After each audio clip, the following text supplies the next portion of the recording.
In today's fast paced world of mass production and fleeting trends, few brands manage to stand out by honoring something truly timeless, which is emotion. Kalamandir is one such brand. They have built a multi crore empire not just by selling saris but by weaving stories, memories, and deep cultural connections into every piece. At the heart of this incredible journey, here is the visionary founder who saw beyond fabric and fashion, Mr. Prasad Chalavadi. With bold strategy and deep understanding of technology and sentiment, they turned nostalgia into powerful business engine. Today, we dive into how Kalamandir and group of companies are redefining the sari industry and creating a legacy that blends tradition with modern success. Sir, my first question to you is, you have four brands, which is Kalamandir, KLM, Mandir and Varmahalakshmi Silks. How do you differentiate these four different brands in four different emotions? Can you please, and how you turned it into a 2000 crore empire? Can you elaborate on this? Yeah, Ram, first of all, I don't want to give you a basic introduction of the topology of India. We have different sections of the people, and since we are in the fashion industry, we have to be very current and we have to be very adaptive to the changing environment. So 25 years back when we started, there was no retail, organized retail players in the market. And from the day one, I was very clear on how do we take it forward. So initially we started off with the brand Kalamandir, focused on addressing the middle class section of the society. And as we were walking by, trying to read the evolving market, we understood it is always better to have a focused brand to target a specific needs or sections of the society.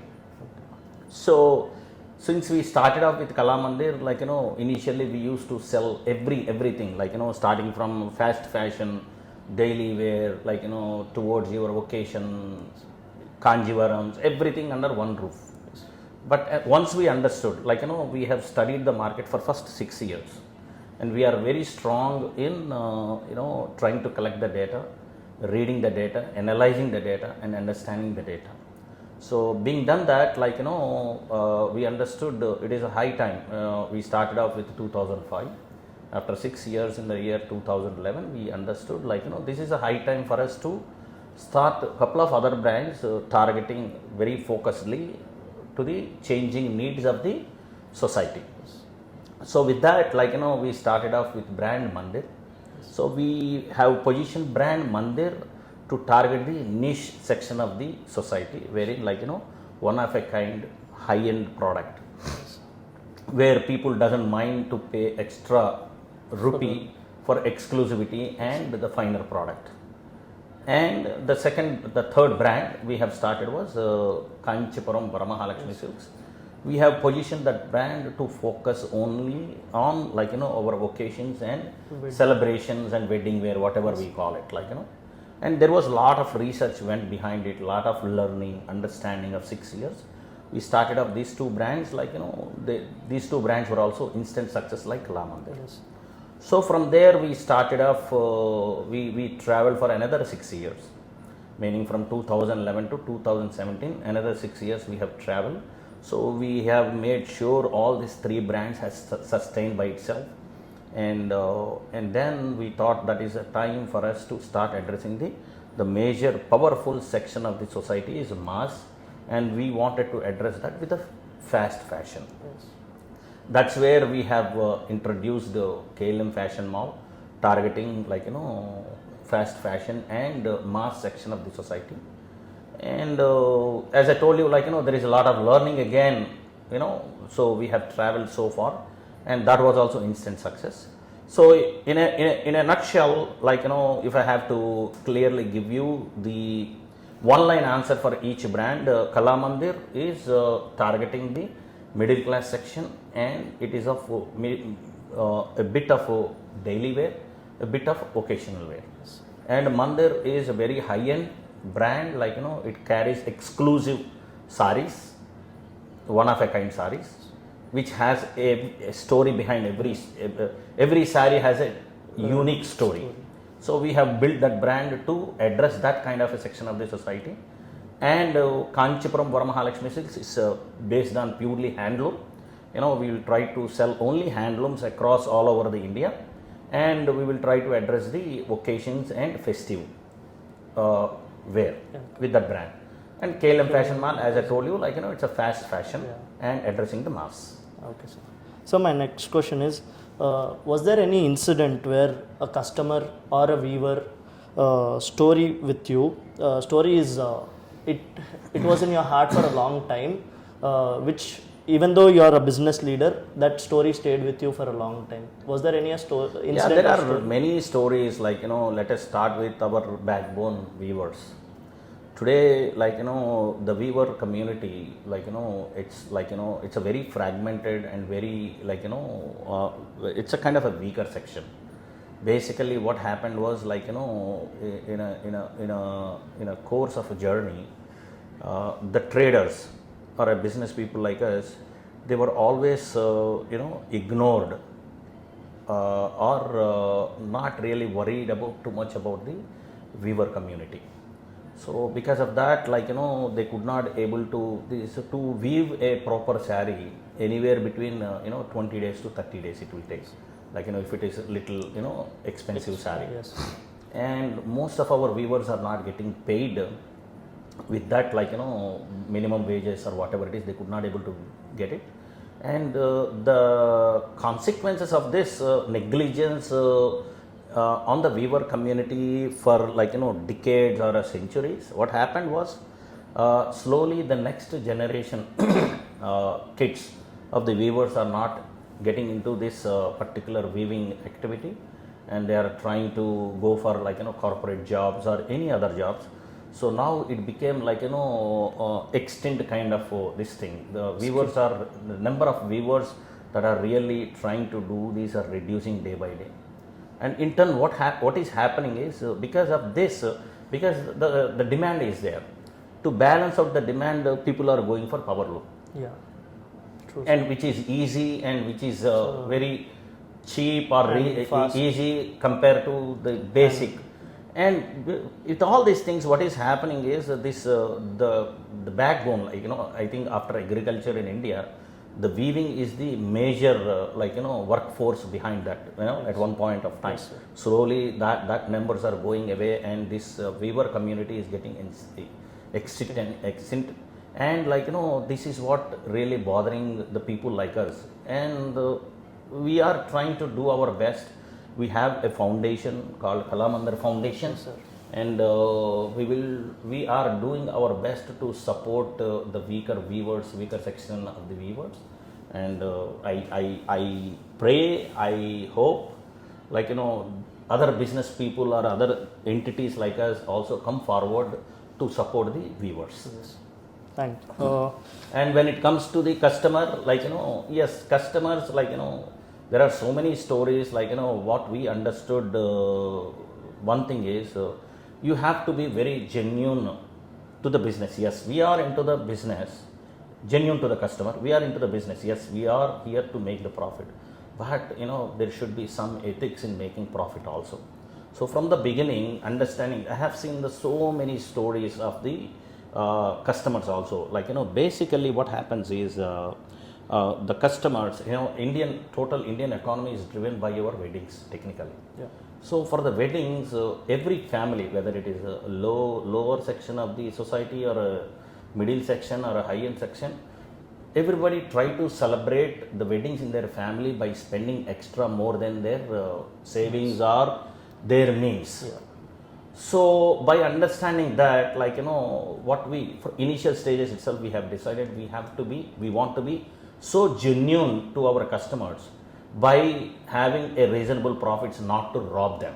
There are so many products in our entire portfolio between all these brands, where we are the only business organization or entity to sell that, or a brand to sell that unique items. But we never try to charge them a bomb, like higher margins and rob them.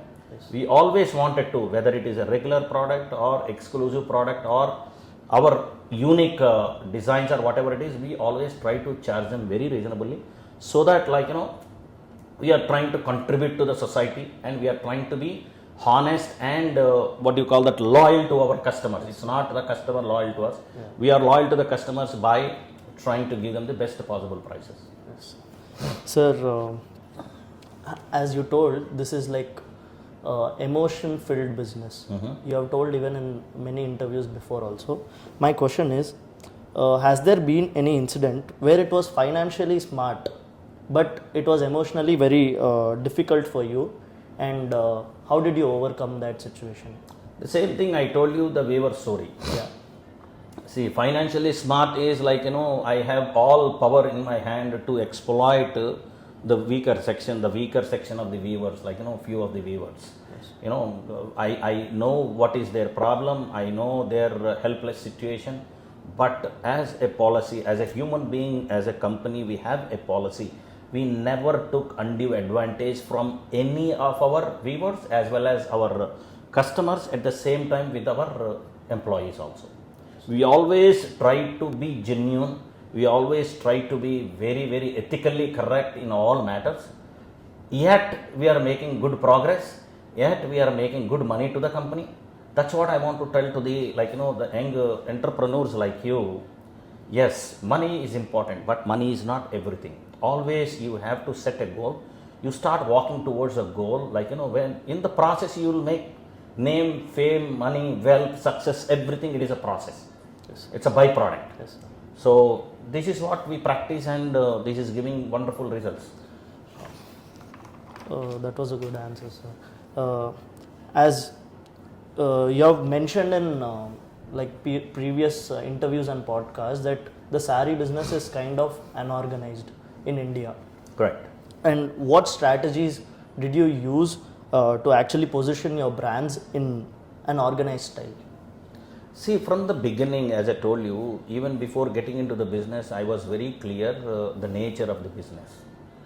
And that is one of the major reason for me to get into this particular segment or industry, because this entire industry is totally unorganized, length and breadth of India, starting from weavers till to the stores or brands, whatever we call it, is a totally unorganized market when I started. Yes. But slowly it is changing.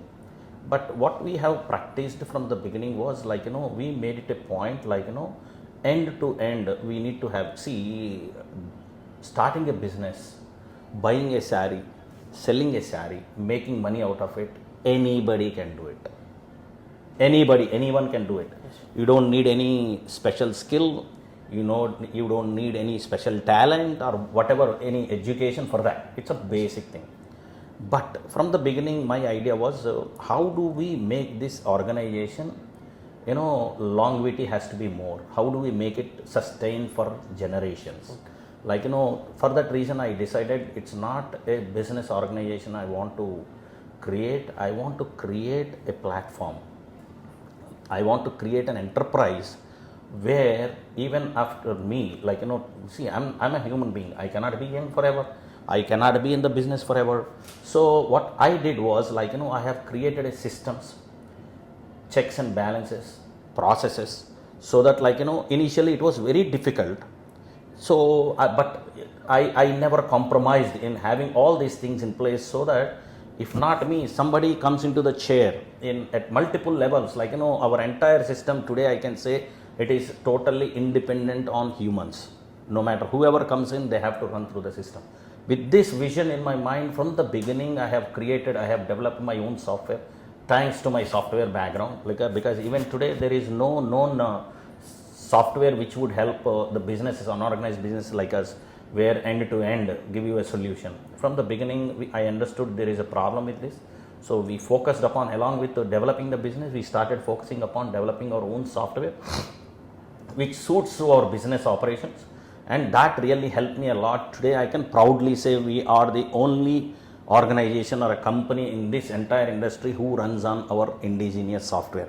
Today we have 100% control, I would rather say 200% control on every single operation, 360 degrees. A rupee coming in, going out, a sari coming in, going out, it's entirely through system, and there is a lot of transparency everywhere. We have multiple teams handling this system at multiple levels. We have a proper checks and balances, auditing teams, auditing trails, everything is in place. That's what I think that is giving us a edge to compare to anybody, to take it, to scale it successfully. Sir, you just told that you gave really good, very good lessons for the next generations of entrepreneurs. My next question is, what are some more things that the Gen Z, the present generation, the coming generations, from your success story, what can they learn? See, I always tell, success is not a short story. It's not a overnight. So I have literally worked 25 years, quarter of a century to get to where I am today. One vision, consistency, come what may. Today you look at me as a very successful person, but I have been through so many ups and downs in my life, so many problems, issues in scaling up this business, sustaining this business. As we all know, we have seen so many what do you call that, depression, or COVID, so many things, recessions, good things, bad things. One thing you have to be, I would advise Gen Z people like you is, don't get, how do I say that? You have to fix a goal. You have to travel very, disciplined way without deviating your focus. Focus on one single thing, one single goal, start walking towards it. If you try to, deviate your focus on too many things, for example, you set a goal, after walking towards it, you find some roadblock or speed breaker or some other problem. Instead of trying to find another goal, or altering your goal or changing your goal, try to fix the problem and move forward in your towards your original goal. That would really help you. What I'm trying to tell you guys is be consistent, be disciplined, be focused, come what may, don't deviate. And as I told you, the results, sometimes you cannot measure the results, because you have, for example, you have your some on a top of a mountain. For example, you have a treasure over there, you're trying to reach that, or try to acquire the treasure which is at top of a mountain. So it is a journey, it is a process. In the process, after that hill is maybe 300, 400, 500 feet tall, hypothetically I'm saying. After 20 feet, if you stop and say, "Arey yaar, I have done so much of hard work, I'm not getting anything." After 100 feet, until you reach till the end point, you will not get that. So you should not be discouraged or disappointed with the setbacks or problems. You be focused, start towards it, work towards it, walk towards it, and I think at one point of time you will definitely reach your goal.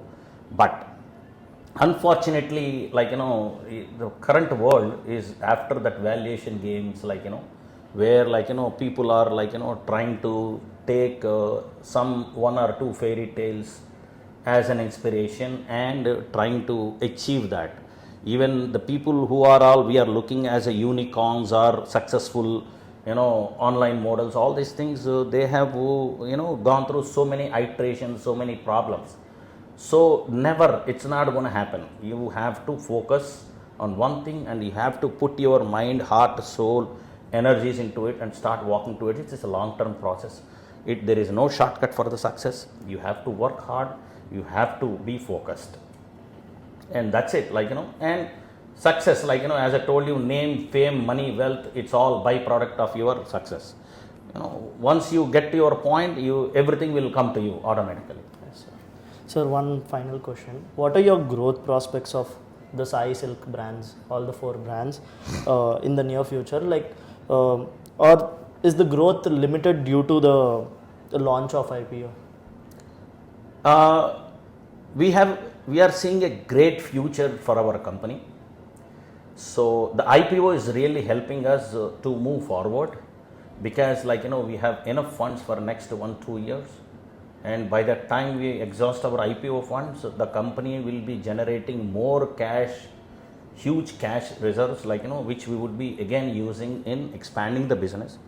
So I see a great opportunity, and more importantly, as we all know, we have 4 different brands, and we can position the brand whichever location, wherever it is apt. Meaning, we have a Varamahalakshmi for celebration and occasion wear, we have a Mandir for niche customers, we have Kalamandir for middle class and daily wear, we have KLM Fashion Mall, for your masses and fast fashion. What I'm trying to say, if you take me to a very strange place and leave me there and tell me to start a store there, we have a format ready.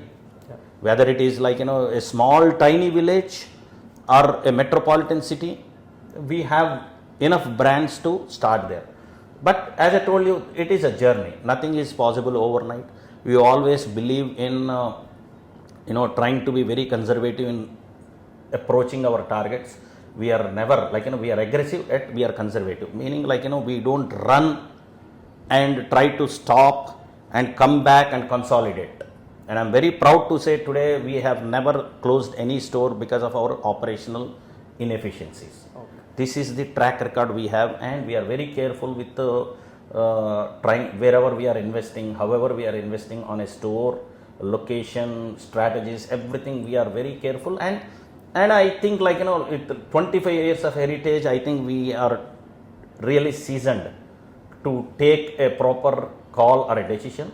And if something really not working out, we have all enough systems in place to make us understand where it is going wrong, and we will try to correct it. And that's the reason why, as I told you, we have a great track record of running the stores. Each and every store is a profitable store for us today. Okay. Sir, one final question, even though I told the last question is the final, but this is like a one-word question. How would you describe your success story of all the 4 brands like Kalamandir, KLM and all in one single tagline? See, I'll tell you, this particular business is hundreds and thousands of years old. Okay. And there are huge bigger players, you can't even imagine how strong, how big players are there in South India in this industry, but yet nobody could able to get to a point where going for an IPO and trying to be successful there and trying to convince the institutional investors, yes, and making them understand the business model and trusting you and investing in you. So we could able to do that. Nobody could able to do it.